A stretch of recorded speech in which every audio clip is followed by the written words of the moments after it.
A tree doesn't grow where it's hard and thick, does it? It grows where it's soft and green and vulnerable. So vulnerability is absolutely essential for growth. And for vulnerability, you gotta let go of those defenses, such as the best-selling author and host, the #1 health and wellness podcast, On Purpose with Jay Shetty. Hey everyone, welcome back to On Purpose, the #1 health podcast in the world. Thanks to each and every one of you that come back every week to listen, learn, and grow. Now, I know that if you're listening right now, you're here because you want to improve your mental, emotional, physical, and spiritual well-being. I know that you're trying to heal from trauma, from stress, from pressure. You're trying to heal challenges you experienced early in childhood or ones that you're going through today. And it's my job and it's my duty and it's my honor and joy to introduce you to incredible people that I believe have answers, have insights, have helpful approaches to navigating the challenges we all experience. And today's guest is someone I have been so excited to speak to for a long time on Purpose. I hope this is not just his only time on the show. I hope this starts to become a regular guest on the show. I'm talking about none other than Dr. Gabor Mate, who's a celebrated speaker and best-selling author. He's highly sought after for his expertise on a range of topics such as addiction, stress, and childhood development. Dr. Mate has written several best-selling books, including the award-winning In the Realm of Hungry Ghosts, Close Encounters with Addiction, When the Body Says No, The Cost of Hidden Stress, and Scattered Minds, The Origins and Healing of Attention Deficit Disorder. Now, today we're talking about his new book called The Myth of Normal: Trauma, Illness, and Healing in a Toxic Culture. And we have the link to this in the notes. I want you to go and order this book right now. It is going to blow your mind. The insights of this individual about what we're going through as a culture and a society are going to be really powerful. So the book is called The Myth of Normal: Trauma, Illness, and Healing in a Toxic Culture. Please welcome to the show, Dr. Gabor Mate. Thank you so much for being here. well, it's such a pleasure to be here. Thank you. I love sitting down with people who are deeply immersed and obsessed with ideas and observing human behavior. I admire obsession deeply and admiration deeply, and I admire the ability to sit with something for a long enough time. But I want to start off broad and I want to move in deeper. And I think this is a question that me and my friends often talk about. I think we hear the word trauma more often these days. Yes. It's thrown around sometimes. Sometimes it's used effectively. Sometimes it's used in conversation around things that some people would perceive as small and insignificant. Sometimes it's used to describe life-defining things. In your words, how would you describe trauma? And why is it so misunderstood, even though it's so widespread? It's a deep question because, on the one hand, trauma is sometimes used somewhat loosely and promiscuously to refer to things that are not traumatic. So people will have a difficult experience and say, I was traumatized. No, they weren't. They just had a difficult experience. And as one of my colleagues points out, all trauma is stressful, but not every stress is traumatic. So sometimes people use the word to refer to difficult experiences, which is not the same as being traumatized. And on the other hand, where it really matters, which is in the area of health that you and I are both concerned in, whether it's physical or mental health, trauma is not understood nearly enough or used nearly enough. So that, to my mind, a lot of conditions of mind and body are actually very much trauma-related without the healing profession, particularly the medical profession, actually recognizing it. So trauma then it comes from the Greek word for wounding. Trauma is a wound. It's a psychic wound that leaves a scar, it leaves an imprint in your nervous system, in your body, in your psyche, and then shows up in multiple ways that are not helpful to you later on. So in its basic sense, trauma is a psychic wound.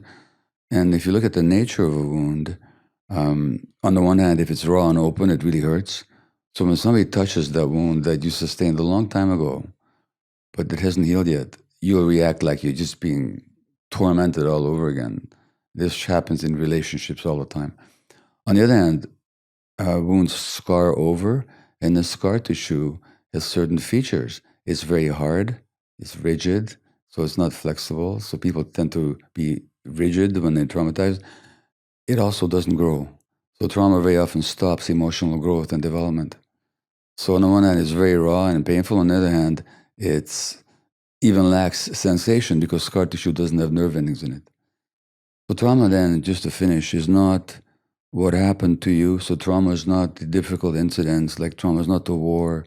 It's not in my case, the Second World War when I was born or what happened to me. Trauma is not the abuse that people experience. Trauma is not the pain that they felt. Trauma is the wound that they sustained as a result. So the trauma wasn't, for example, the sexual abuse.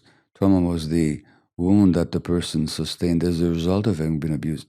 That's the good news, Jay, because if trauma is the wound that we sustained, it can be healed at any time. If trauma is what happened to me 75 years ago or 78 years ago, it happened. It never not will have happened.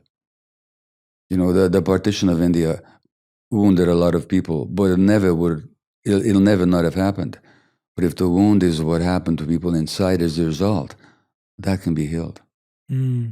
That's probably the best differentiator that I've heard. And you're right, it is good news because it means we can heal it. Exactly. What do you think are the biggest, going the opposite way, we're talking about a wound, and I want to come back to that, but going the opposite way, how would you then define healing? Because that's another word like trauma that is also just everywhere now, right? Self-healing, healing from this, healing from that. I think healing is such a interesting concept in and of itself, which again is rarely defined or made clear to us. And from your studies, I would love to hear your thoughts in the same way as you did for trauma. What is healing? Sure. So you mentioned to me that you spent some time in my homeland of Hungary, where I was born. And the Hungarian word for health actually begins with the word for wholeness. So health literally means wholeness. And the English word for healing and health also come from an Anglo-Saxon origin, meaning wholeness. So for some reason, languages internationally have intuited the sense of healing, which is a sense of completion and wholeness. Now, what trauma does is it disconnects us. It splits us off from our true self and disconnects us from our emotions, even from our bodies. So that if that disconnection is the essence of trauma, then the healing is that coming together of the self to become whole again. And healing is often used synonymously with cure, fair enough.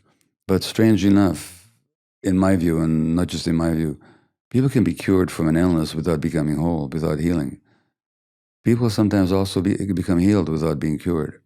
So in that sense, healing is not the absence of a physical illness, but it's the integrity of a person who's no longer split off from themselves. I think what we find is that trauma is so, as you said, a wound that is long lasting. It can often be that way. Yeah. But healing is a process that we want to happen now. Yeah. Or today. Yeah. Or tomorrow. Yeah. I'm intrigued by how does time, we've always heard time will heal, right? Like that's an old cliche. It won't. Yeah, right. So let's go back to the wound and talk about, is there any relationship between time and wounds or unhealed wounds? And what is that relationship? How is that wound being formed internally? As you said, trauma is not what happens to you, it's what happens inside of you. That which is happening inside of you, what is happening with that wound over time when it's left? What happens is that it may lie dormant for a long time, and then something occurs that touches it. It's when we talk about people being triggered, for example. Something touches an unhealed wound inside you, and you react, you've just been wounded for the first time. And certainly I can tell you that's been the case for me. For example, in my marriage relationship, is that the unhealed wounds, you may think you've gone past them, but then something will happen that touches that wound, and you react like you're being tormented all over again for the first time. And time does not automatically heal. Mm-hmm. Time maybe scars it over, time maybe makes it less available to immediate memory, but should something happen to evoke it, it's going to show up in its full painful impact until you do some work to heal. time by itself does not heal, not spontaneously, not automatically. How do we uncover those? Because I feel that, and maybe this is something to address, it's that at least what I find is that a lot of our beliefs that we have about ourselves and about others are wired to try and make us feel safe to some degree. So I believe, and I'm hypothetically saying this, I believe that I am right in my opinion because that makes me feel safe and secure. But often to unearth a wound, we have to be okay with the vulnerability of saying, well, maybe I'm not right. Maybe this response is coming from some wound that I gained in the past. So for example, when you were speaking about your marriage, you sparked something for me. I found that a lot of the love I received when I was younger was then followed by guilt. So when I received love when I was younger, the idea was if I couldn't reciprocate with that level of love, I'd be made to feel guilty that I didn't love someone enough. And I found that I would repeat that in my own relationship with my wife, where I would overlove, and if she didn't match that level of love, I would then make her feel guilty. And it took me years to really discover that pattern. And that's just one tiny pattern. And whether that's trauma or a difficult experience is a different conversation. But the idea that spotting that pattern only came from me saying, well, maybe I'm wrong. Maybe me wanting to make someone feel guilty is not the right thing. How do we assess that? How do we gain the vulnerability in safety to create that future stability? Does that make sense? Well, it makes absolute sense because vulnerability itself is absolutely essential for growth. So vulnerability, the word itself comes from the Latin word vulnerare, to wound. So vulnerability is our capacity to be wounded.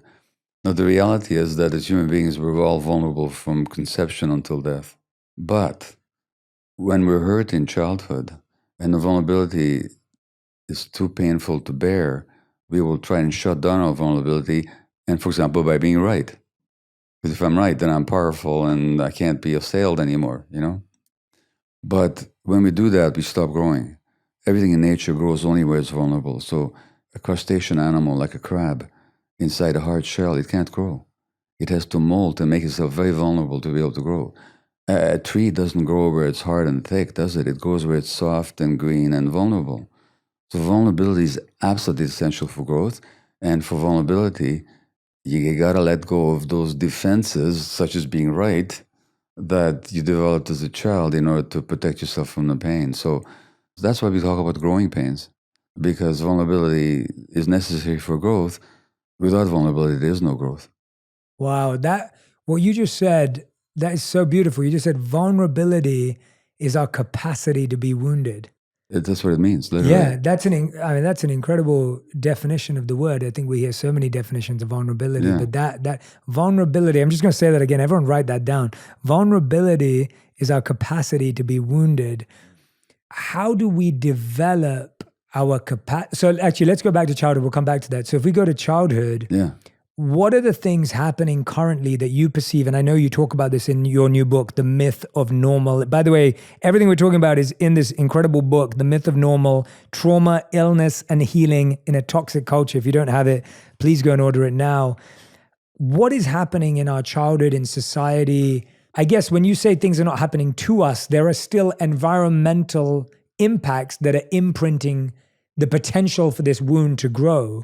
What are some of those things that are distorting our development in unhealthy ways in childhood? There are two things. One is obvious, like when the children are mistreated, maltreated, abused, sexually, physically, emotionally, when there's violence in the family or a parent is caught up in addiction or where there's a rancorous divorce and a lot of conflict in the home, children are just wounded, period. But it's more insidious and more ubiquitous than that, because children have certain basic needs. Now, if you want to understand a zebra or a whale, where would you study those creatures? In a zoo or an aquarium, or out there in nature? Same with human beings. So you have to actually look at what are the evolutionary determined needs of human beings as inculcated or instilled in us through our evolutionary history. And so we evolved with certain needs. There used to be this belief that children are what are called a tabula rasa, an empty slate. You can just write whatever you want on it, program the child in any way you want. That used to be the prevailing belief. It's not the true. Children are born with not only just certain needs, but certain inherent expectations. So, to give an example, your lungs are an inherent expectation for oxygen because they developed in response to oxygen. If there'd be no oxygen in the environment, we'd have no lungs. In the same way with the human child, it has certain inherent expectations. And you can wound kids not just by maltreating them, but by not meeting those expectations. When I say expectation, I don't mean a conscious expectation. I mean an expectation inherent in the organism. So children need unconditional loving acceptance by multiple adult caregivers, which is how we evolved in hunter-gatherer groups and lived that way for millions and hundreds of thousands of years. Children have a need not to have to work to make the relationship with the parents work. So children need rest from having to struggle to make the relationship functional. So they don't have to be pretty or cute or compliant or clever or successful or any of that stuff. They just need to be, and they don't have to work at getting the parents to accept them. That's an essential need of the child. When I say essential, I mean if it's not met, that'll distort child development. The third need is really crucial, and in our society, it's hardly ever met, which is the child needs the freedom to experience all the emotions that nature has endowed her or him with. So we have certain brain circuits for anger, for love, for play, for lust, for seeking, curiosity. All these circuits are there for a reason. We share them with other animals. We share them with bear cubs and puppies and little whales, elephant. They need to develop because they're there for a reason. Evolution gave it to us. In our society, parents are often advised and taught to suppress certain emotional experiences on the part of the child. That's a wound to the child, which distorts their development and has significant implications for health later on. The fourth essential need is free play out in nature. Free play, spontaneous, creative, imaginative play. But that's essential for healthy brain development. We share that with other animals. Baby elephants play, bear cubs play, puppies play, lion cubs play. Crucial for brain development. We know that now. In our society, we put cognitive development way ahead of play, and we deprive our children of play by giving them gadgets, which deprives them of imagination. So we're actually undermining their brain development and their healthy unfolding as human beings. So children can be wounded, not just by bad things happening to them, but by their needs not being met. And in our society, when you ask about the environmental conditions that undermine health and child development, these environmental conditions in our society are inimical to healthy human unfoldment. No wonder we have so many children in trouble with anxiety and ADHD and depression, and the rate of childhood suicide is going up, and the number of kids being medicated with heavy-duty medications, multiplicity of medications is going up. Why? Because the conditions for healthy development are less and less available to them, not because parents don't love their kids, not because they're not trying to do their best, but because of the conditions under which parenting takes place in this society. Yeah, just to share some of those stats that are in the book that Dr. Mate is referring to, we have in 2019, more than 50 million Americans, over 20% of the US adults suffered an episode of mental illness. Rates of obesity, along with the multiple health risks it possesses, are going up in many countries, including Canada, Australia, and notably the United States, where over 30% of the adult population reach the criteria. And then this part, millions of North American children and youths are being medicated with stimulants, antidepressants, and even antipsychotic drugs whose long-term effects on the developing brain are yet to be established. So, you share all these insights and research and work. What I'm interested by is, let's say a child today is raised in that way. I find it fascinating that if you then migrate that child into the real world, and for everyone who's listening, I'm doing my quotation marks, like real world, they walk into this conditioned world that we currently have. If we almost raised a village of children in a, I don't know what the right word is, but I guess in a more natural way, but then they evolved and had to get a job and work in the world. How would they function? What would be your take on how they would do? Is there any research on that? Or what would be your thoughts about how they would deal with the then capitalist society that is drilled around results and performance and being beautiful or smart or cute? How would they react to that? That question actually has been studied to some degree, and they would not automatically buy into the values. So they may need to get a job, but they wouldn't identify themselves with the job. And they wouldn't judge themselves based on the external values of success. They would also enter the world with a sense of purpose. And I know purpose is very important to you. So a sense of purpose can only arise from us if we're in touch with our real selves. So they would be in the world, but they wouldn't be of the world in a sense. They wouldn't identify themselves with the values that society would push on them. So I think they would struggle, but they would do reasonably well, and they'd hold on to themselves in the process. They wouldn't live a life that's based on what do other people think about me? Am I pretty enough? Do they find me attractive? Have I collected enough goods and objects to make me feel okay about myself? They wouldn't buy into all that. And to the extent that this has been studied, and it has been, those people that can be in this society without buying into its values tend to be healthier and more grounded emotionally. The reason why I love hearing that is because it's the first time I've connected these ideas together. That when I was born and raised in London, I was born and raised with all the usual pursuits. You have a good education, a good home, a good financial situation, etc. Those were the ways I was raised, and success was a big part of my culture. Yeah.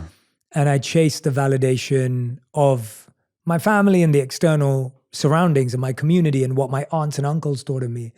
And when that validation was dissatisfying or didn't feel like it was actually coming my way, and when I was finally introduced to the monks at 18, I then sought the validation of the monks, only for them to teach me that the issue wasn't who you seek validation from. The issue was seeking validation in the first place. In the first place. And so what you've just said to me is in 3 years, I got a crash course in what you're saying, where we spent more time in nature. Yeah. We were trained in unlearning the behaviors and habits that I'd developed for 21 years at the time. Yeah. And then when I came back into the world, the way you just described that is exactly how I felt. Like I almost felt like a new person coming back into the same world that I left with a completely different approach and a different map of how to navigate it. And you're spot on. It's still hard. It's not that it's perfect and it's easy, and it's not that I've got it right.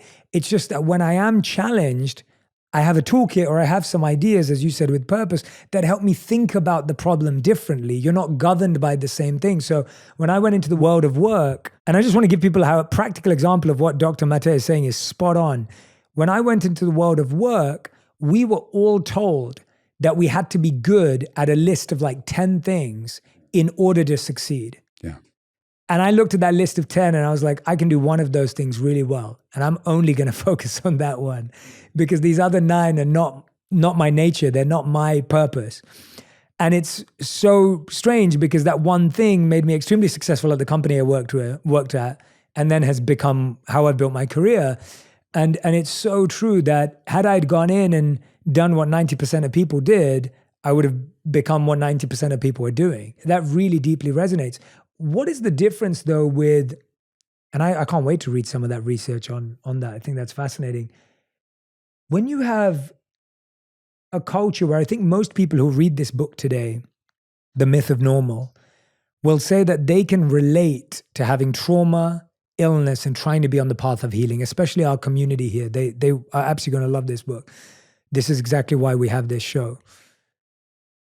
But I find that we would all agree, I think if I asked everyone to put up their hands and say, how many people feel they experienced a traumatic environment at home? I think most people would raise their hands. If I asked how many people felt when they were children that they had unhealthy relationships with their parents to some degree, I think most people will put their hand up. Yeah.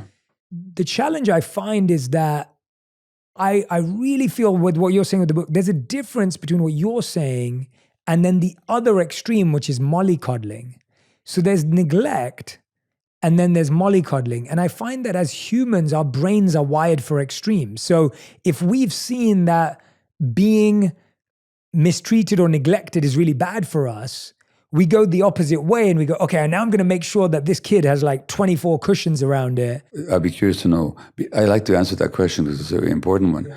But I just want to know exactly what you mean by mollycoddling. What I see, and I'm talking about people that I know and people that will speak to me, is that anyone who had a tough childhood are then trying to create a scenario for their child where that child experiences no pain. They no longer respond to the child needs. They're coming from their own anxieties. Yes. So mollycoddling has got nothing to do with the child. It has to do with the anxieties of the parents. That kid is going to download the anxieties of the parents. So mollycoddle kids become very anxious and very scared and very ungrounded in themselves. On the other hand, it's not possible to love kids too much.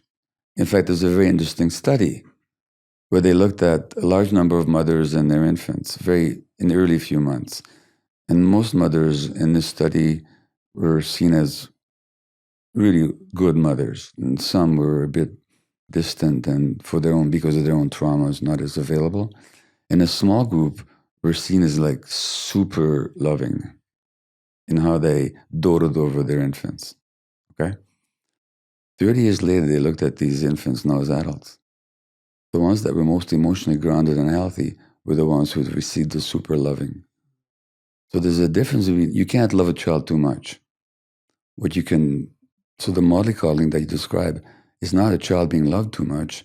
It's a child who has to endure the anxieties of the parents. And there's a very famous example in world history of someone whose parents wanted to protect him from suffering was the Buddha. He never saw death, he never saw illness, he never saw old age until he goes out and sees a dying person, sees a very poor person, a very ill person, a very old person. He realizes there's suffering in the world. So all the mollycoddling he received could not ultimately protect him from the awareness of pain and vulnerability. Although, if I talk about the Buddha, I also have to say that his own trauma is often not talked about because his mother died when he was a week old, or right after birth, didn't she? So even they tried to protect him, they couldn't. But so anyway, mollycoddling has got nothing to do with the needs of the child. Yeah, that's a great differentiator. It has to do with the unmet needs of the parents. And as soon as parents project their needs onto the child, they no longer see the child as they exist. They see their own anxieties, their fears, and their own fantasies. Naturally, that's going to hurt the child. Yeah, that's such a great differentiator. Again, it's a trauma response. It's a trauma response. Yeah, it's a trauma response. How and when should children, young adults be exposed to pain in order to develop their vulnerability? Like, as you said, the capacity to experience a wound. Like, how and when do we allow ourselves? How should we? What environment is required to allow ourselves to experience pain in a healthy way? Or is it just going to come anyway?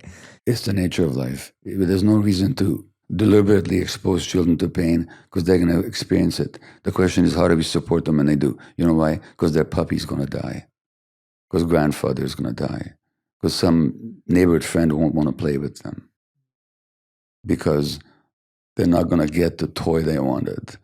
Because some disappointment will happen. So pain is inevitable.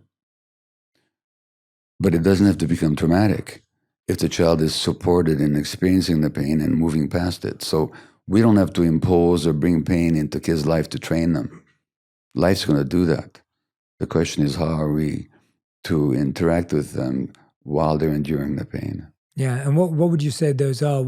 Obviously, there's the love part, which you spoke about, but when a child is going through something like that, so let's talk about loss, because I think that's a big one, right? Like whether it's losing a parent or losing a puppy, as you said, or even if it's not losing a parent to death, it's losing a parent to a divorce. It's, for example, correct, yeah. So grief and loss doesn't have to mean end of life. It can be everything.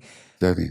Or a loss of a country. What are the steps that someone should take in order to helps guide through anyone through loss, not just a child? Well, interestingly enough, when I spoke about these brain circuits that we share with other mammals, for play and for loving and seeking, we also have a brain circuit for panic and grief. Why do we have that? Because life brings loss. And so grief is essential for life, because grief is coming to terms with the fact that something is gone and is not going to come back. So when a child experiences grief, and I said that the need of the child is to be able to experience all the emotions. They need to be able to experience the grief as well. Mm. And it doesn't matter whether from adult eyes we see that loss as major or minor. It's a question of how is the child experiencing it. And for a small child, even what looks like small losses can be very painful. Mm-hmm. Well, then we don't make the child wrong for it. We don't say, get over it, there's nothing wrong. Think of all the other children who are suffering, all that kind of relativistic, shaming stuff. We say, oh, it really hurts, doesn't it? You really wish grandpa would be here with you. You really wish mom and dad weren't leaving each other. It hurts. In other words, you just validate their emotions. By doing so, you help them accept the loss, and you help them move through, and you help them learn that they can endure difficult emotions without having to become falling to pieces. So we have a circuitry for grief in our brain, for grief in our brains. It needs to be allowed to do its work. I find that a lot of us today are reflecting on that inner child, right? Like that language is, again, more widespread today, or is growing. The idea of like, oh, we have this inner child who has this wound or this trauma. What do you find is the difference between analyzing and overanalyzing, or thinking and overthinking these experiences? And how would you define the difference? Because and I'm being very honest and vulnerable because it's the only way to have this conversation, really. Like, I often think about events in my life that happened that would be considered generally as either difficult experiences or as traumatic, right? They could be seen as either or. There are some of them that I've worked through myself, or with people that I trust, or with guides, and obviously through my monk life. There were things that I looked at and worked on. There are certain things that I don't feel a need, like I don't feel a desire to dive into. The question I'm asking is, should I dive into them, or is that considered overanalyzing and overthinking? And I ask that for everyone else who's listening to this, going, gosh, if I thought about everything that happened to me, I could be there for a while. What's your take on that? Well, first of all, in my world, there's no shoulds, okay? There are no shoulds, yeah. So I would never say to anybody, you should, because that itself is intrusive. So the question is whether it's helpful or not to delve into the past depends on what's happening with that individual. And if some of the effects of trauma, as we said earlier, is that the wounds of the past keep showing up in the present. So from my point of view, it's not so much about delving into the past and dwelling on the past, but on dealing with how the past is showing up in the present. What a psychologist friend of mine, Peter Levine, calls the tyranny of the past, where the past dominates my present reactions. It doesn't matter how many times I go back and think about my childhood story. That's not going to help me. What I have to deal with is what's happening to me right now at this very second, which is a shadow of the past. So thinking about it is not going to be of much help. What's going to help is to deal with the emotions that are arising now as a result of what happened, and how those emotions affect my life in the present moment. So it's not about the past, it's about the present. Yeah, so it's really about the choices we have now. Exactly, what's available to us now. Yeah, what's available to us now, because I feel like we didn't have a choice in the past because we were either too young or too incapable of making a choice. Exactly. But the choices that happen right now can transform everything. It is possible. Some people do make themselves into victims. They kind of identify with the victim role. All this stuff happened to me, and therefore I cannot do such and such, or I'm hurt and I'll never get over it. It's possible to identify with the victim role.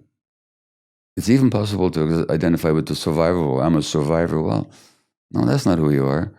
You survived, but who you are is much greater than that particular experience, and who you are is always much greater than your suffering. Yeah. And so it is possible for some people to identify with the suffering and the past to such a degree that they stop moving forward. Yes. I think you've just raised a really important component of all of this on a deeper level is that what we identify with, right? Even earlier, you were talking about people who would be raised in this hypothetical village we were talking about, but even through research, they won't identify with the values of a capitalist society. Yeah. Identification, you just said people could identify as a victim, they could identify as a survivor. What is a healthy identification? There isn't one. Right. Because if you look at, again, the meaning of words, and I just find words fascinating. Same, yeah, absolutely. Identification comes from a Latin word, idem, which means the same, and facere, to make. As soon as I make myself the same as something, like if I identify with my role as a doctor, I immediately limit myself. If you identify with your experience as a monk, and I don't mean not to learn from it or to grow from it, but if you identify with it, that's what I am. You've now narrowed yourself. So there's no healthy identification. If I identify myself with a state or a nation, I could be loyal to that state or nation. I could love that state or nation or any group. But if you identify with it, such as you have no independent existence, you've limited yourself already. Mm-hmm. So when you say, is there healthy identification? Not really. Isn't the challenge though that I think all of us are pursuing some sort of identification? Like that seems to be a massive human need. Like I support this football club, or I'm a fan of this band, or I'm a member of this car club, or I go to this shopping grocery store. Like I feel like we're all wanting to be members. Like that seems to be like a human need of wanting to be a member of a community, wanting to identify with something. It is a human need to belong, but can we belong without identifying, to the point that we have no independent perspective? You know, in other words, can we be authentic?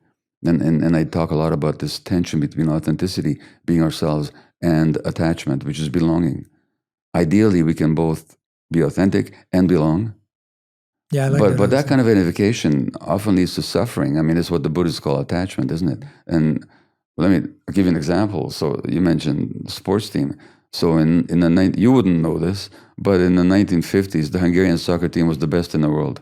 We never lost. I love soccer, and I did not know. No. We went to Britain and we beat Britain 6-3 in Wembley Stadium. The first time that it was a. Sorry, Brit fans. Yeah, sorry about Bears. And it was a huge national holiday in Hungary, and a small country goes to mighty Britain and beats them at their own game. And the next year, the whole country was joyful, and it was still one of the great memories of my childhood. The next year, we're in the World Championships, and we're the heavy favorites because we haven't lost for years. And we meet the Germans in the final, and we lose 3-2. Yeah. National tragedy. I'm telling you, it still hurts. It's just a football game played on a pitch by 22 guys in 1954. So what? But when there's this over-identification, then that itself brings suffering. Now, yes, you can support your team. In Vancouver, British Columbia, where I live, it's a very peaceful place. But the Vancouver Canucks, which is the local hockey team, made it to the Stanley Cup Finals, and they lost. There were riots in the streets. Why? Because people had over-identified. You can enjoy the team and be a sports fan, but the identification that your joy or satisfaction depends on whether your team loses or wins, well, why? It doesn't matter. Yeah. I love that answer for many reasons, because I've had to go through the grief of letting go of past selves, adopting new selves, and then having to realize that none of those were me as my identification. So as you rightly said, when I took off the garbs of a monk, when I took off my robes, it was really tough because there was a part of my identity, especially at a young age, that was attached even to the outer covering.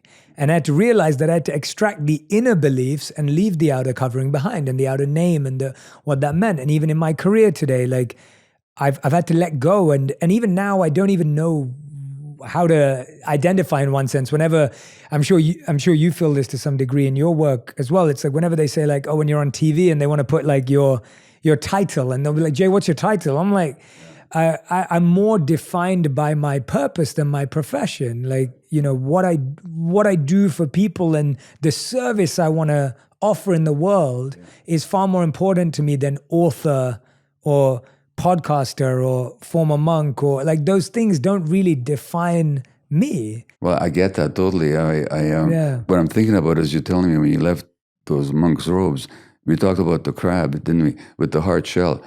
To grow, you have to let go of the shell at some point. So each of those moltings represent the point of growth, but at the time it's difficult. So when I left family practice to go and work with a highly addicted population in Vancouver, and it was a loss of identity for a while. I was a bit disoriented for a few days because all these people, these families that had relied on me to be the kind of the linchpin of their health, and all these people that had come to me and trust me, and who I would see in the office, and all of a sudden I left that.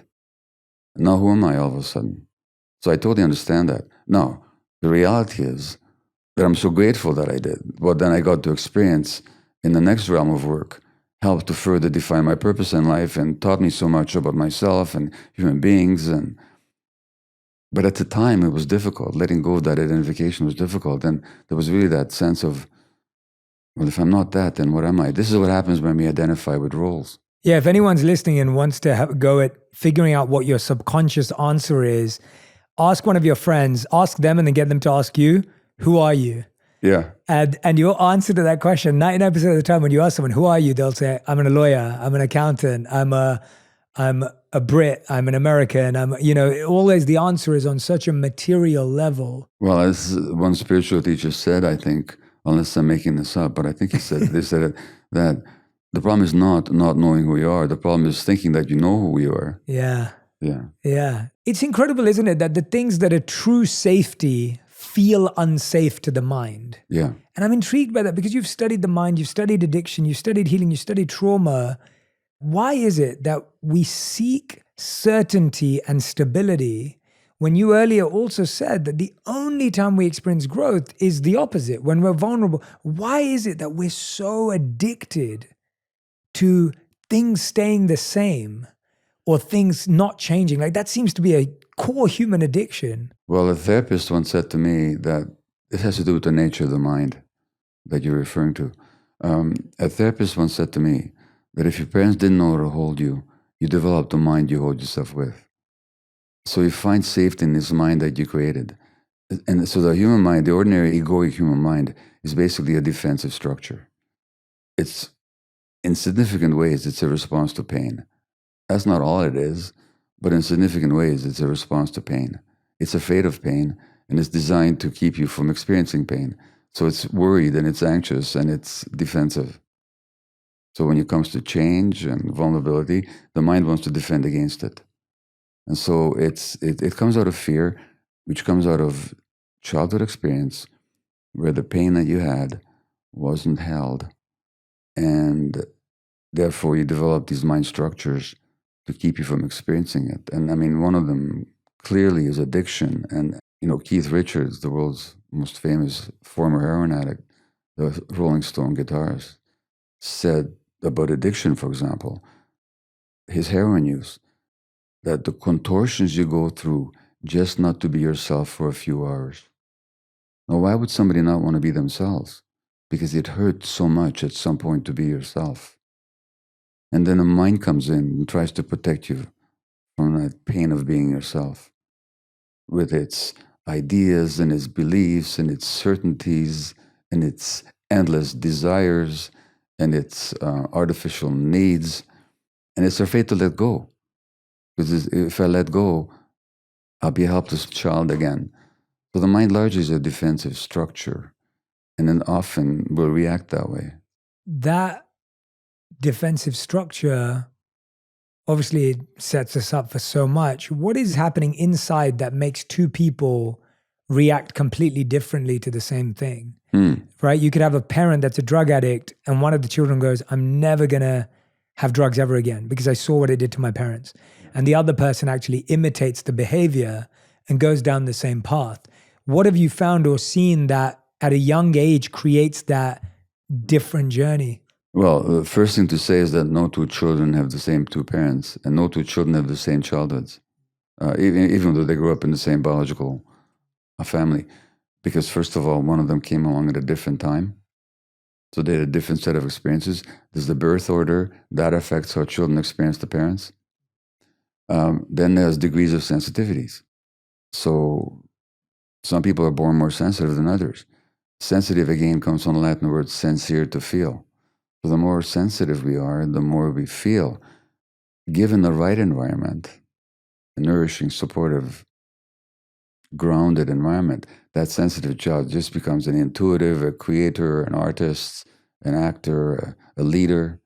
But in an environment where there's pain, that sensitive child suffers more pain than the less sensitive one. So he'll have more of a reason to escape from the pain. It's not so much that he imitates the behavior of the adult, it's that he takes the same escape route. And addictions are always, in my view at least, an escape route from pain. So it has to do with birth order, with family circumstances, degrees of sensitivity. Having said that, the other child who doesn't become an addict hasn't necessarily escaped. They just may have developed different coping mechanisms. They might have become one of these people that are going to make a big success in the world out of themselves, and they're never going to fail, and they have to be the best, and they're going to suffer too. They just might suffer in a different way. That sensitivity you're talking about is probably one of the biggest questions I get asked right now, and I want to ask it to you because I feel your experience could offer some real light on it. I feel people are experiencing so much sensitivity and empathy that they just can't stand the world we live in today. There are people like that. And I hear this again and again, where it's like, whether it's the political climate or the economic climate or their family have addictions or friends, like everything that you talk about in the book. And people feel, this can't be my home.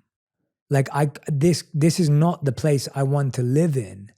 And so just as you were saying earlier, that someone may have the thought, I don't want to be myself or feel like myself for a few hours. People say, well, this doesn't feel like the world I want to live in. I'm sure you've met many people who've felt that way, seen that way, or maybe even talked that way. Have I met people? Let me tell you something. Or worked with people. I had an experience with ketamine a few years ago. This is a ketamine training for healers, and I was injected with ketamine. It was taking me where it was taking me, and all of a sudden I found myself screaming, I hate the world. That was good that it came out of me. So I totally know what you're talking. I'm just saying that personally, I personally know what you're talking about. Okay, so here's the thing. I think a lot of that has to do with that. First of all, the world is getting more stressed. It's getting more split. Everybody sees that. It's getting more hostile in a lot of ways. It's getting less welcoming and more dangerous, more alienating. On the one hand, on the other hand, we're more and more alone with it. Isolation and loneliness are rising. So if people experience pain and change and stress or even danger communally, it's bearable. But when we're alone with it, it becomes less and less bearable. And so one of the major factors driving, I think, the sensitivity that you're describing is just how alone people feel, which is not how we're meant to be. So that the capitalist values of aggressive, individualistic, ruthless greed and competition against everybody else, that doesn't reflect human needs or even human nature, not as we evolved. But the more the world gets that way, and the more isolated we become, the more vulnerable we are to be hurt by the world that we live in. And I think that's what people are talking about. Yeah, I think one of the biggest things for me, I was really fortunate that the clients I coach and the people that I work with, I got to experience a lot of individuals who were vulnerable with me, but they experienced being lonely and successful. And lonely success didn't bring happiness.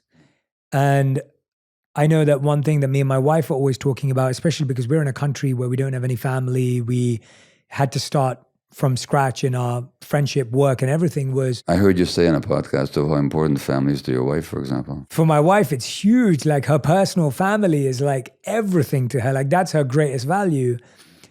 But here we had to build our family. Yeah. And I think one of the things we constantly do is we try and make a concerted effort in order to cultivate and curate our community in LA. Hmm. And it's fascinating to me because, again, perception comes in where most people say to me, well, LA is a very shallow place. Like, LA is a very fake place. And also, well, I found some of my best friends here and incredible human beings.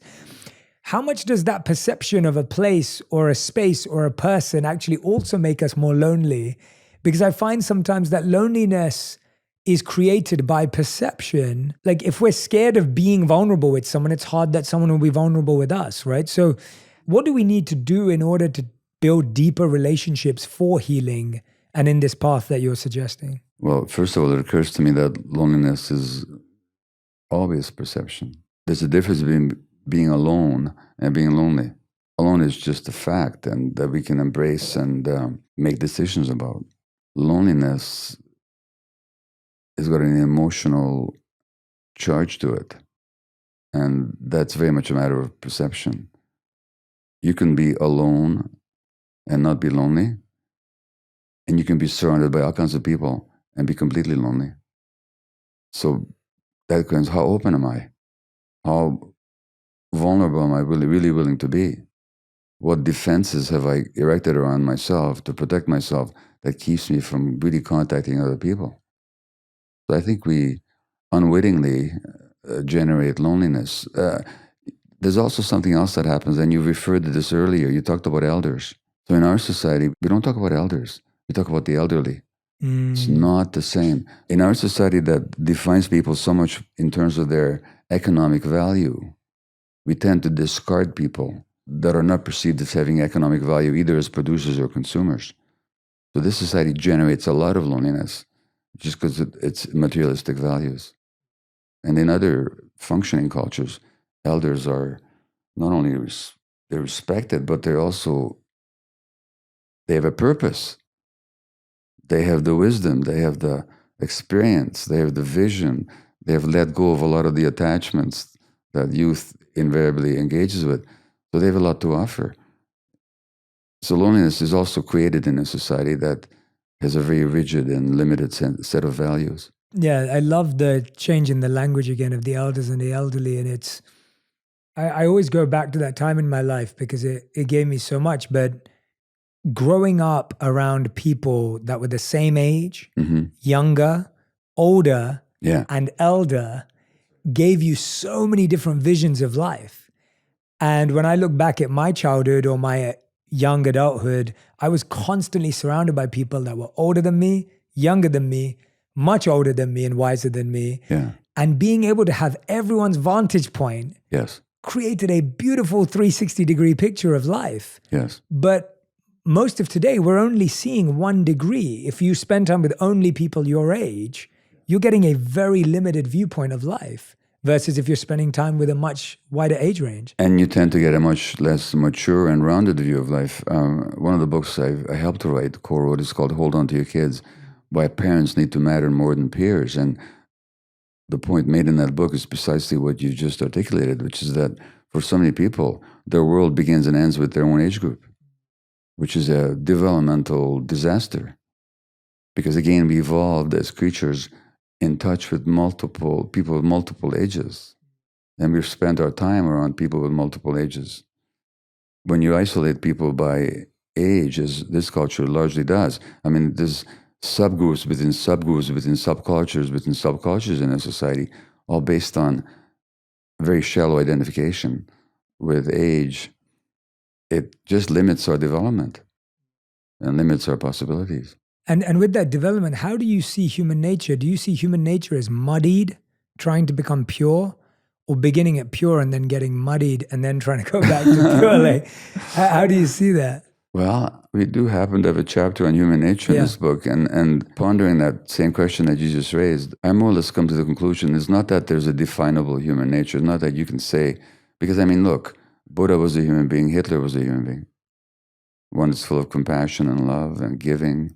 The other is full of greed and aggression and hatred. They're both human beings, so how can you talk about a defined human nature? However, what I think we can say confidently, that there's a certain human potential based on human needs. If those needs are met, development will be healthy and those potentials will be realized. if those needs are frustrated, which they severely were in the case of, say, a Hitler, a terribly abused child, then what you get is the hatred and the rage and the murderous venom that characterize that personality. Now, when you couple that with political power, you see what happens. But that's not human nature. It's just human nature thwarted because the needs of that child were not met in a society that was completely incapable of meeting people's needs. In fact, totally abused them. So human nature to me is not a given. What we have is a human potential based on human needs. So if these needs are satisfied, we can be reasonably confident that people will be connected and generous. Most people want to be kind. I mean, it's interesting in this society, when somebody does something selfish or greedy, we say that's just human nature. Mm. Do we say that when somebody's kind or generous? Yeah, never. The educator Alfie Kohn points that out. And if you ask most people, when does your body feel more at ease? When do you experience more peace? When you're being kind and generous and giving? Authentically, not out of a sense of duty, but because that was just the impulse. Or when you're grasping and greedy, when is there more tension and more discomfort inside? So that should tell us something about our nature, that our nature wants to be aligned with connection and generosity and giving. Because our bodies will tell us that. That is so true. That is so true. I mean, there is no time in life when you're bitter at someone or angry at someone that makes you feel good inside. Like it does, yeah, gut-wise too. I'm not just meaning in the heart space, but in all areas of your body, the tension, the stress, the holding, the tightening. But like we were talking about earlier, society's set up in a way for false identification and divisive identification, whether it be two sets of soccer fans who now hate each other or rioting, or whether it be, you know, political parties, or whether it be businesses at war with each other, right? Like everything's set up in a way to get you to identify with something in order for you to be against something. Like that's what naturally ends up happening. Even schools, like I went to this school, you went to that school, we competed. Competition seems to be something that has been carefully crafted by capitalist society. And then when you see the rise of, by the way, I love competition. So a healthy competition is great. So I'm not talking bad about competition, but it's interesting to see how, again, it's so hard to compete without identifying as that being your worth. Yeah. And that requires so much mental, spiritual strength, in my opinion, to be able to differentiate between identification and attachment. Well, it's really interesting because let's take the example of sports that you just mentioned. What do we call the people who participate in the sports? Do we call them players? What do we call the process that they're engaged in? We call it a game. But we don't treat it like players. We don't treat it like a game. Because real games and real play has no agenda. There's competition in the process and you want to do your best. But in the end, it doesn't matter. It was just, it's for the process and for the joy of it. That's genuine play. Well, when you think about these multi-billion-dollar sports industries and the strategy and the hype that goes into, these are not players anymore. These are warriors, almost as if they're engaged in some kind of a battle. And winning and losing becomes everything. Like the famous Vince Lombardi, winning is not the only thing, it's the only thing. Well, that's not true, people. That's true for the purposes of playing, as long as you recognize that you're only playing, as long as you don't confuse the game with life itself. But once it becomes a business and becomes cutthroat, that confusion is really prevalent. And people take it so seriously. So when you think about it, like you have these terrible conflicts in the world, like the war in the Ukraine right now. The average person, how much time are they induced to spend thinking about those large issues? Or say about climate change, that only the blindest of the blind or the wickedest of the wickedest can at this point deny as a reality. But how much of our life do we spend actually pondering and engaging with these larger issues compared with analyzing which quarterback should have played in which quarter of which particular NFL game, you know, so that these so-called games and these so-called players have assumed a far larger importance in our lives, whereas the real things we tend to ignore. You've just sparked something for me that I was blown away by this experience. I recently went to Rwanda, and I went there with Ellen DeGeneres in collaboration with the Dian Fossey Fund, has opened up a gorilla sanctuary and a conservation center. Yes. And we went there to trek with the gorillas, learn about Rwanda. And I had never been to Rwanda before. I didn't know if I would have visited if it wasn't for her. And the biggest thing I took away, obviously trekking with gorillas and being in nature with a form of life that has no interest in us, but we're totally fascinated by them, was an incredible experience. And I'll talk about that separately. But the reason I brought it up here is I also took time to go to the Genocide Memorial Museum. Yes. And it was fascinating for me to learn that it's been around 20 years, from what I remember, 1/10 of the population of the country, so like 1 million people out of like 10 million people died in the genocide, were killed in the genocide. Yeah. And most of the people who live there today, it was their parents, it was their ancestors that did this just 20 years ago, which is not a long time at all.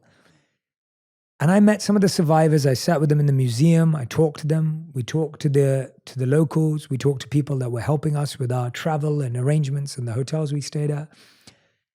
And it fascinated me that the people were so healed.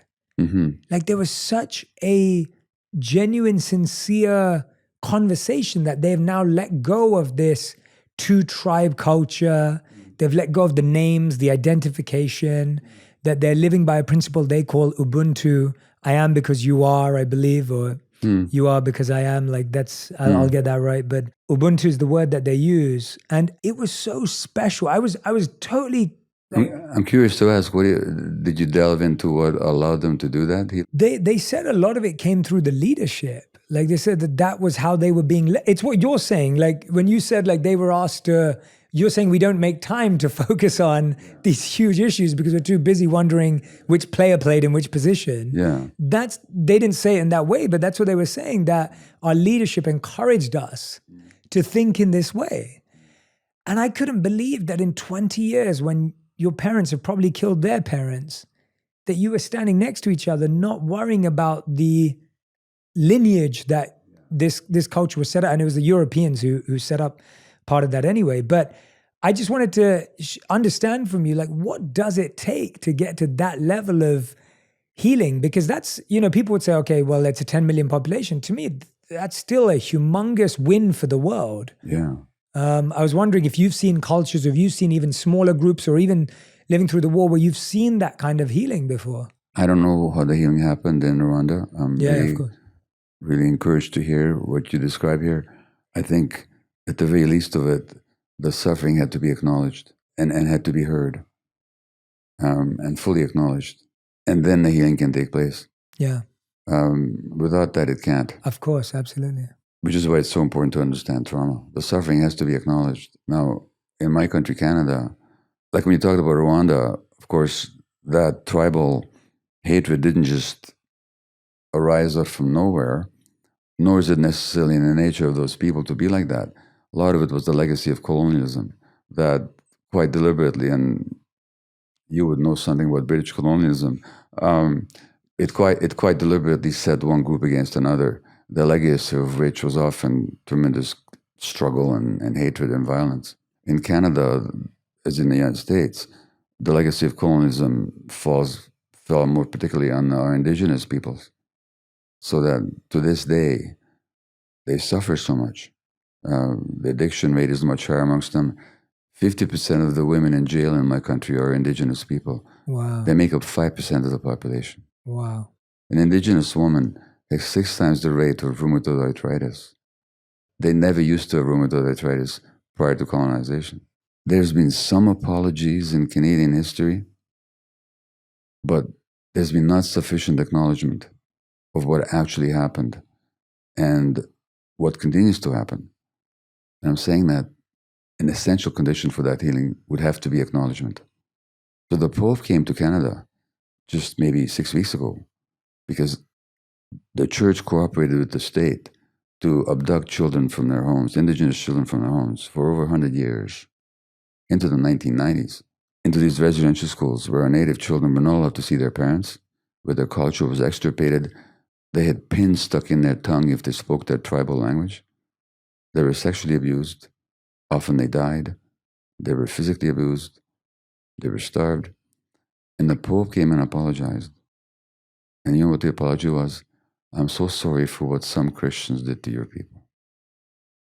Well, he means well as a person, but that was an apology uttered by an institution, because it wasn't, or it should have been uttered by the institution. But they said, "What some Christians?" It wasn't some Christians. It was the state, and it was the church. And what I'm saying is, that was a good first step. But until there's full acknowledgement and we are fully willing to hear the suffering of the people that we hurt, and that's why in the 12 steps, what do? They do this moral inventory. How did we hurt somebody, and how can we, without imposing on them, how can we acknowledge if that's appropriate? So I think for healing, whether for myself or people that I've hurt, there has to be acknowledgement of the suffering itself. I think that's the first essential step. The challenge we have, though, right, in society is that I fully agree with you, but for most people, we will never get the apology we deserve, because, again, we live in an unhealed environment where people are not coming out of the woodwork and saying, I'm so sorry for what happened. And even if they do, it's a bad apology or an incomplete apology or a 10% apology. So how do we function in a world where often the closure doesn't come from the person who hurt us or the person who created the wound or that we received the wound through, and it really comes down to us? That's true. Yeah. So I work a lot with Indigenous groups in Canada when they ask me to. And first of all, I often say, well, who the hell am I to offer you advice? Because in your traditions, there's so much healing wisdom. Mm-hmm. So that the best advice I can give you is to follow your own traditions. But I often say to them as well, don't wait for the acknowledgement from the government or from society, because it's going to take a long time coming. Mm. But you need to acknowledge your own suffering. You need to acknowledge your own pain. And then there's so many rituals, there's so many traditions, the dance and the chanting and the drumming and the sweat lodges and the sun dancing and the going back to the land and the wisdom circles and the restorative justice. There's so much wisdom. So what I'm saying to people is acknowledge your own suffering, but to look to the wisdom within, to promote the healing. And it's there. That wisdom to heal is inside cultures, inside peoples, and inside individuals as well. So we both have to acknowledge the suffering and not get stuck on it. Yeah. But then to look for the healing capacity within. Yeah. And you certainly can't wait for the world to... It's nice, but you can't wait for it. Otherwise, you're dependent on somebody else for your healing. Yeah. And I feel like when you're healing, most apologies are dissatisfying. Mm. Like when you're healed, and we'll talk about that, what that means, but I feel like when you're more along the process of healing, you can receive an apology, you can receive a vulnerable piece of information from someone who may have hurt you, but when you're in the thick of the healing process, I find that validation and apologies rarely really feel that good. And I'm saying that for myself. I know that when I've been in the thick of working really hard in my life or trying to make something happen and someone says, yeah, you're doing great, it doesn't feel like anything because you almost feel you don't feel fully understood. I got that. It doesn't make sense, yeah. And even on the healing side. They're not quite seeing you. Yeah. And you don't feel seen. Yeah, I don't feel seen. They're seeing some aspect of you. Yeah. But we need to be seen. That's a human need. There's a psychotherapist here in California called Edith Eger, EEG. Oh, yeah, absolutely. Yeah, I know Edith. Yeah. So I've read her book. Edith was on the same train, probably, or quite likely on the same train to Auschwitz that my grandparents were, along with her family. She's in her 90s now. She describes, because they came from the same town in southern Slovakia, northern Hungary. Her parents were killed in Auschwitz as were her grandparents. Edith describes in one of her books that she goes back to the Berghof, which is in the Bavarian Alps, where Hitler lived, to forgive Hitler. Wow. Which is not to say to make it okay what he did, but to release him from the cage that she kept inside her own heart, because that limited her. So the forgiveness wasn't, it's okay what you did. The forgiveness was, I wasn't going to hold this hatred and this resentment in me anymore, because it's limiting me. So the work really is internal. Where do you see the connections between, you talked about the practices and the healing of the indigenous people, etc. How much do you see a connection between spirituality and healing, and where has it gone right and where does it sometimes go wrong? So first of all, spirituality is one of these words that again gets thrown around. Yeah. It gets thrown around. Who knows what somebody means when they talk about it? Yeah. So we can only talk about it in terms of what you mean by it and what I mean by it. So yeah, I liked what you said, that there are ancient traditions that focus heavily on inner healing. Yeah. And I'll explain my challenge. The challenge I see is that often even these ancient timeless traditions have now become externalized and institutionalized. So they've lost their purity of the inner healing that's required. And they become commodified. Correct, right. Yeah, which is what will happen in a materialist society. Yeah. I spent time with some indigenous people earlier this year in a ceremony. What I was struck by is the deep, deep, deep connection with nature. In fact, even the connection is inadequate a word. I'm talking about unity. Like they just felt so alive to every blade of grass and every tree and the mountain that overlooked our ceremony and the bison that were in the field. So for me, spirituality, if it means anything at all, it means sense of connection to something larger, which is difficult to define and may be different for every person or for every group, but it's something beyond the limited confines of both body and the egoic mind. Now, I think that's our nature as human beings. I can't prove it, but that's my sense. And I think, and certainly when you talk about indigenous traditions, they talk about the medicine wheel, which is the quadrants involve our emotions and our physical bodies and our social relationships and our spiritual selves. And we have to be sort of grounded in all four of those quadrants to be fully whole. So I think there's something in that spirituality that is really essential to us. What that is, I think each person has to discover for themselves if they don't have a tradition that already grounds them in it. Yeah. Yeah, you're reminding me of my time that I spent with some groups in Hawaii, and they had a song for the sun and the sea, and they had a beautiful ritual where when a child is born, the umbilical cord is placed on the earth, and then they carve almost like a pattern there to remind the child that this is your connection to the earth. And I always thought that was such a beautiful ritual. I was wondering whether you've seen or whether you've looked at all any aspects of reincarnation or past lives or trauma across lives or seen any connections or study in that space. I've had people talk to me about their experiences, and there's a rabbi I met once who told me that in ancient times he was a priest in Egypt. Wow.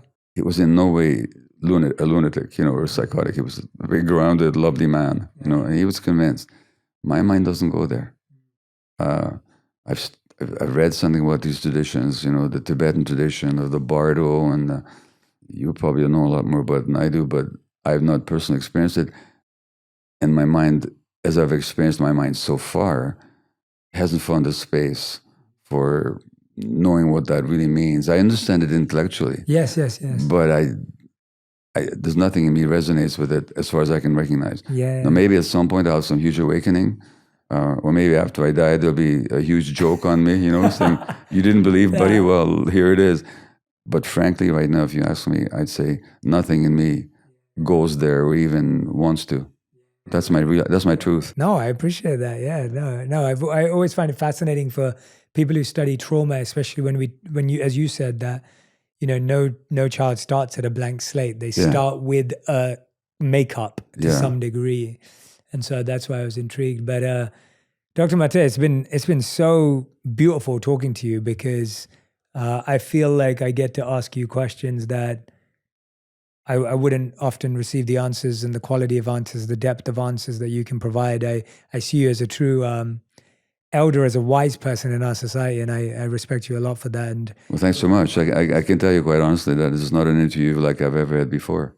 Thank you so much. No, well, thank you. And I hope this is the first of many. And I want to make sure that everyone who's been listening and watching, I would love for you to order a copy right now of The Myth of Normal: Trauma, Illness, and Healing in a Toxic Culture. We touched on subject matter from within the book. We touched on ideas from within the book. But as you can see, these are my favorite books. It's a real deep study book. Please go grab a copy. I could not recommend this more. I will be posting from the book as I read more deeply through it as well on my Instagram. So if you want to see my notes or takeaways, then they'll be there as well. And please, please, please follow Dr. Mate on Instagram as well. We will put the links in the show notes. Follow him, share all the insights that you got from this. If there was something that stood out, I mean, there were so many beautiful descriptions of words, definitions, clarity between ideas that I think have just words that we use every day and we don't know what they mean. So if something stood out to you, tag me and Dr. Mate on Instagram, on Twitter, on TikTok. Let us know what you've learned and what you've taken away. And I promise you that this will be a great investment this year. Dr. Mate, is there anything that I haven't asked you before we ask you the final 5, which are our fast 5 questions? Is there anything you'd like to share that I haven't given you an opportunity? Honest to God, I can't think of anything that you haven't asked. I love it. Okay, well, these are 5 questions that have to be answered in 1 word to 1 sentence maximum. So you have like a very tight, like almost think of like Twitter. These are your final 5. The first question is, what is the best advice you've ever received on healing or trauma? Authenticity. Expand. I'm going to ask you to expand because I want to hear now. Be yourself, you know. When I was a very confused young man and I was acting out all over the place, I had an aunt who herself was a very traumatized person. She was an Auschwitz survivor and she came back weighing 80 pounds. She was an ophthalmologist and she saw me being inauthentic and she sent me this passage from Hamlet, that famous phrase, "Unto yourself be true, and it follows us night to day, that then thou canst be false to any man." So be true to yourself. Without going into the details, that poor aunt of mine couldn't be true to herself because of the nature of this culture. But that advice has always stayed with me. Yeah. So authenticity has been a major theme in my life. It's amazing. I love that. That's a great answer. Okay. Question number 2. What's the worst advice you've ever heard or received around trauma and healing? Is it okay if nothing comes up for me? Yeah, if you've never heard any bad advice, that's good. What is something that you once valued that you no longer value? This is almost true. What other people think of me. Yeah. I'd be lying if I said, but at the same time, I can do without it. So it's still there, but I'm not attached to it. Yeah. Question number 4. How would you define your current purpose in life? My purpose is that people are free from limitations of culture and also the limitations of their own past and of their own minds, and also free politically. So my purpose is that people are free. It's beautiful. And 5th and final question. If you could create one law that everyone in the world had to follow, what would it be? One rule? One rule, one law, one principle that everyone in the world had to follow.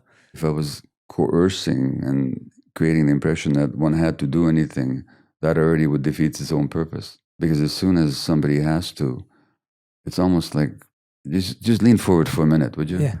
And put out your hand. Yeah. What do you do as soon as they push on your hand? Resistance. You resist.